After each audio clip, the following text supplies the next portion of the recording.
Welcome back to Dark Sky Expeditions. On the last episode, we did nothing but put our feet up, eat, drink, and lay around. In this episode, we are back on it. Ray Smith, the third. Ray Smith, the fourth. Obviously along for the ride. He loves this kind of stuff. And today's a special one. It's 25 miles. We'll probably do it in 12 hours or less. I did this hike years ago when I was a young buck, and we did it in about 10 and a half hours. I expect we'll do it in 12 hours or less. 25 miles, one place to stop for food and water, and that's at the Sandia Crest. And we're excited to bring you along for this one. The Sandia Crest 130 Trail is a continuous 25-mile through hike that traverses the entirety of the Sandia Mountains. A normal faulted block of granite 2 billion years old that has rocked back on its heels from the extensional forces of the Rio Grande Rift. This granite block is capped by carbonate sequences, or limestone of Permian age, whose corresponding layers are deeper below the Rio Grande River than Mount Everest is tall, 30,000 feet below the river and 5,000 feet above the river. The name Sandia, Spanish for watermelon, is an obvious and logical name for this feature when viewed late in the evening. Preparing for this hike, regarding gear, I pack what I deem essential: foot powder, electrolyte powder for hydration, and a various assortment of electrolytes with carbohydrate supplements in the form of gels, chews, and bars. Of course, sunscreen,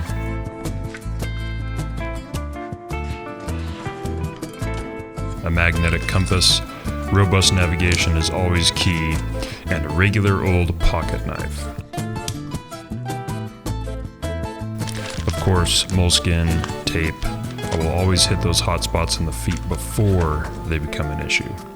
The satellite phone, spare battery for the satellite phone, a spare charger for offline maps on the iPhone, water bottles, around 6 liters of total capacity, and due to the weight of water we will carry, framed pack will be necessary versus the lighter option of the water vest, which I would have done had there been sources of water filtration. However, on this hike there was only one stop for water, about midway right at Sandia Crest.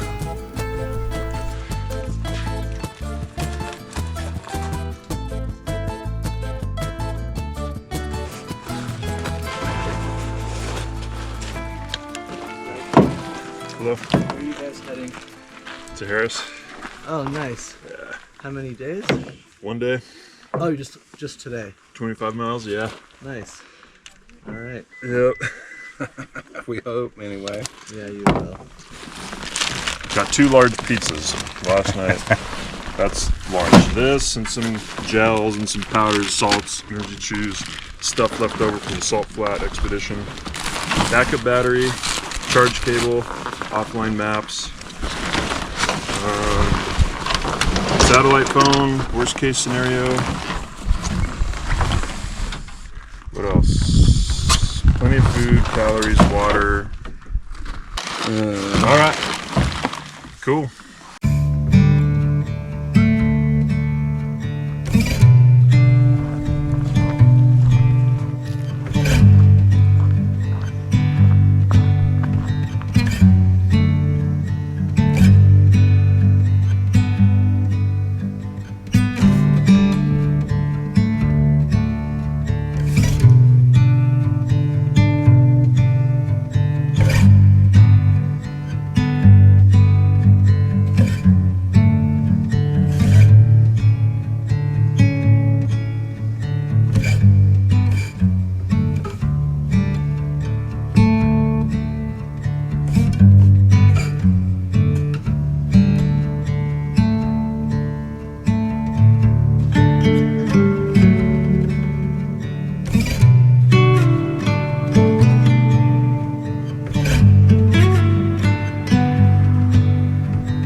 So we're about 3 miles in, and Ray's changing his boots for the second time.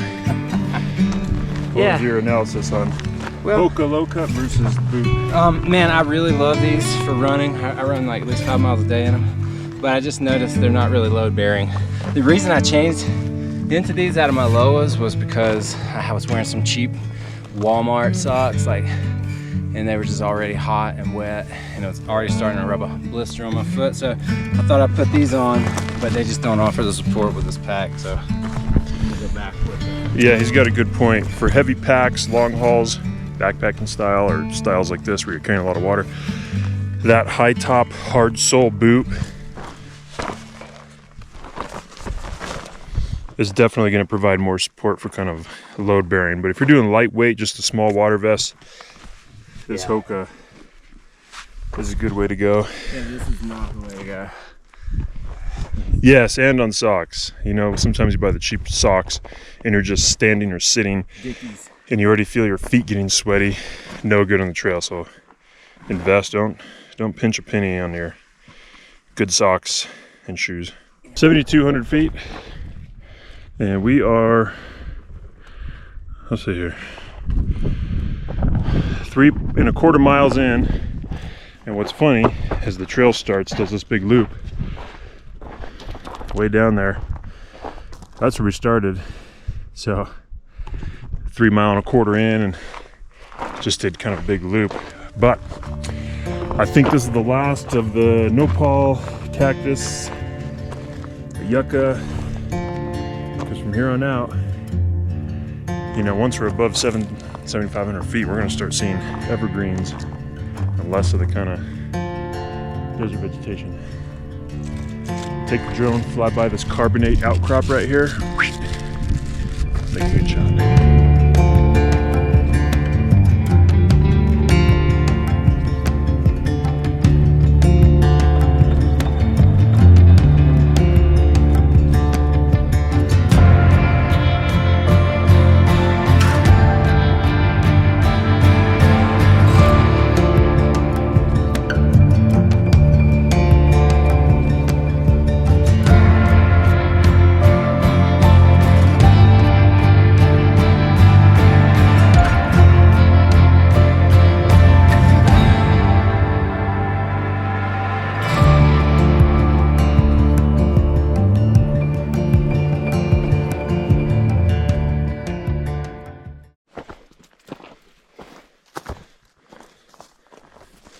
Elevation check. 8,100 feet. So we are now like proper in the Sandia Mountains. Yeah, this is cool. Good view. Feels good. Breeze is good. I don't know if you can see that. Cabazon, White Mesa, Jemez, Bernalillo. Starting to get some views on Rio Rancho. We're about 7 miles in. It really is like a long push to get from the starting elevation, 5,000 feet, up to 10,000 where the peak is. You start from the north side of Placitas, north side of Sandias, in Placitas, and it's about a 10-mile slow, gradual incline, kind of mixed juniper, nopal cactus, yucca, a lot of this shrub oak, lots of shrub oak, and just below 9,000 feet, starting to get some evergreens.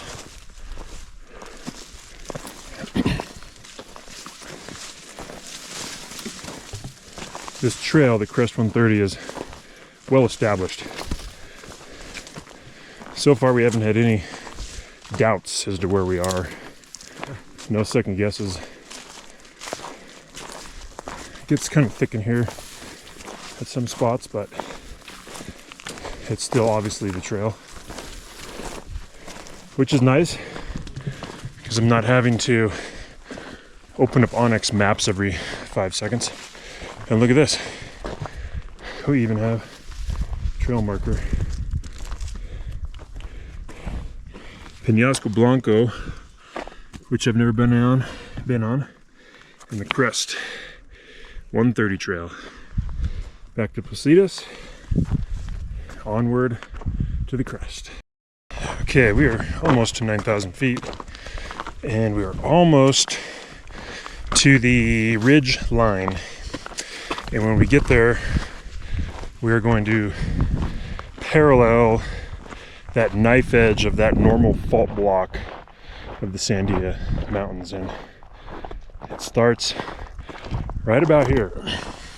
Look, so we're on this north-south trending slope now, and you start to see these really high relief faces of the Sandia, and then we're looking right down on top of the middle Rio Grande Valley, all the way from Bernalillo to Rio Rancho, and we start to see Albuquerque kind of peek out behind those peaks there. So this is pretty cool.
$9,700 feet.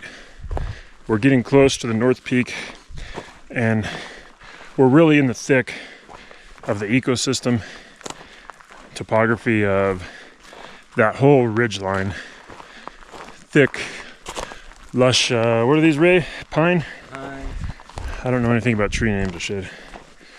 But air's cool, ground is moist, vegetation's pretty lush and green. So there's some aspen even. Maple. Oh yeah, aspen. That's almost like maple trees. So we are officially now out of that desert floor into this high alpine environment.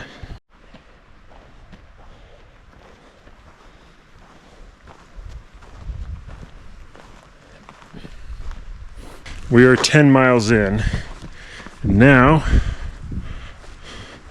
we are at 10,400 feet.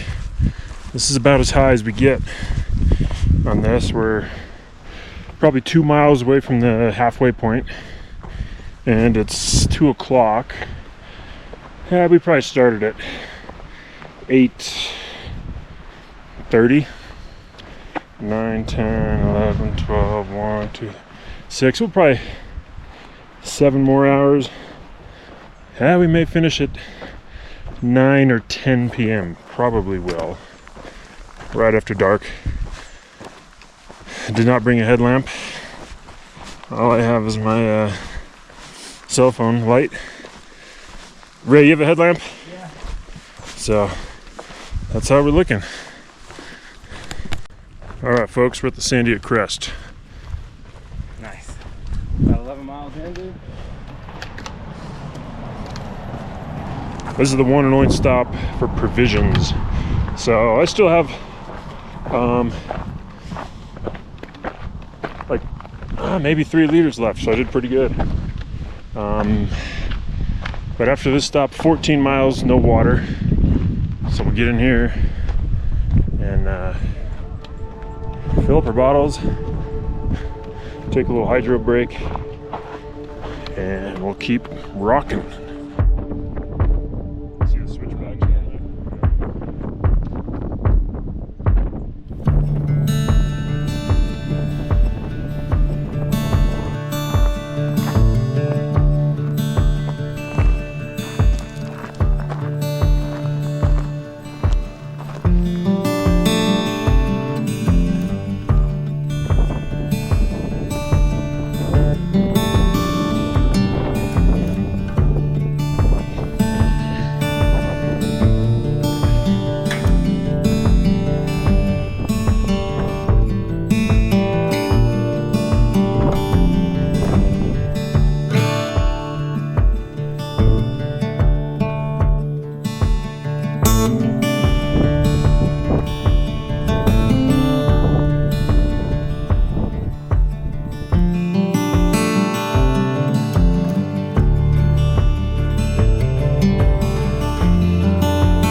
Mile 17 and 5:27.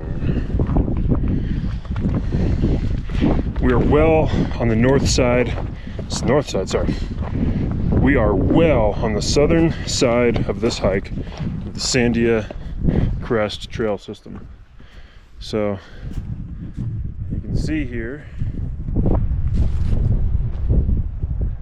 Albuquerque, some little cumulus clouds coming in, trying to do some monsoon action.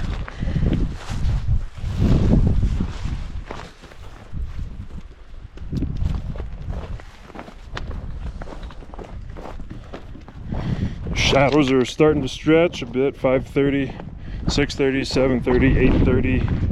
3 hours of sunlight. Yeah, we're gonna finish in the dark, but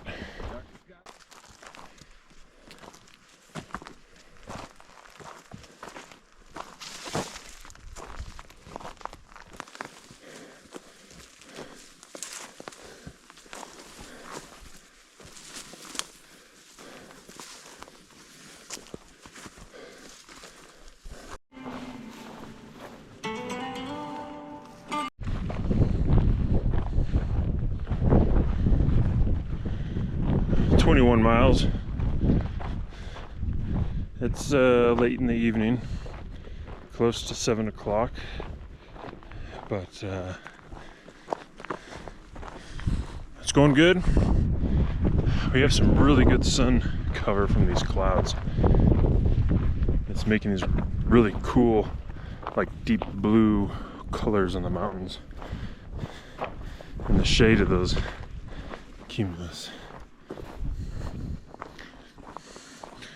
Still doing good, no blisters, no sore spots, just general fatigue, the usual run-of-the-mill 20-mile stuff, but it's really good. The temperature could not be any better than this.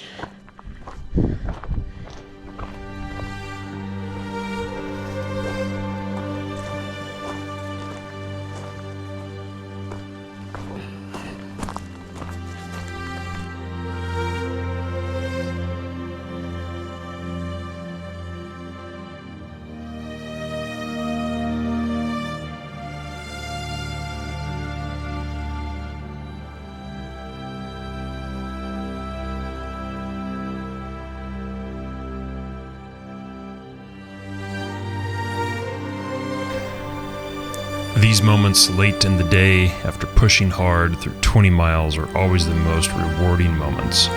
When you catch your fourth or fifth wind and you achieve the nirvana-like state of mind. These are the few moments when I feel truly present, alive, and thriving.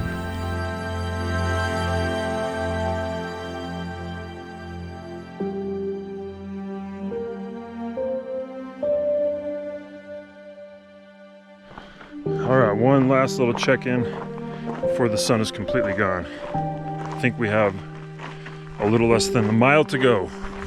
Ooh-ah.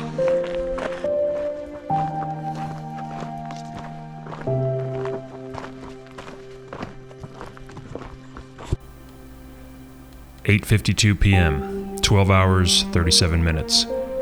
We complete the 24.1 mile trek across the Crest 130 trail from Placitas to Tijeras. Another amazing hike, completing this mission under the stars in true dark sky fashion. Thanks for tuning in, and check back for more to come on Dark Sky Expeditions.